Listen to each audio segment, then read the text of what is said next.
Salut et bienvenue dans le décor féerique de l'île de Stewart, la troisième île de Nouvelle-Zélande. Car oui, la Nouvelle-Zélande a une troisième île, se situe à son extrémité sud. À 8000 km dans cette direction, c'est le pôle sud.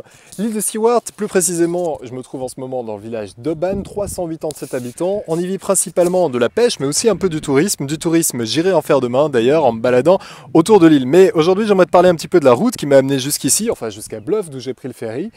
Je suis parti d'abord de Weir Creek et j'aimerais juste te parler quelques minutes de l'endroit dans lequel j'ai dormi parce que Jim et Lynn, c'est leur prénom, ont vraiment créé un petit paradis. C'est à Weir Creek. Ça se situe à une trentaine de minutes de Te Anau. C'est un point parfait pour aller par exemple à la découverte du Milford Sound que tu as vu hier. C'est une véritable petite retraite avec une superbe vue sur les montagnes du Fiordland, les moutons dans ton jardin. Franchement, ça vaut le détour. La route qui m'a amené jusqu'à Bluff, c'est à peu près 190 km et j'en ai profité pour faire pas mal d'arrêts. Alors on peut en faire d'autres, on peut en faire plus. Moi j'ai choisi de faire des petites marches, pas beaucoup plus. Donc tout ce que je vais te montrer aujourd'hui, c'est vraiment accessible. C'est des petites randos d'à peu près une trentaine de minutes.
Voilà, c'est tout pour aujourd'hui. Demain, on ira sur les traces du Rakiura Track dans le parc national du Rakiura, ici sur l'île de Stewart.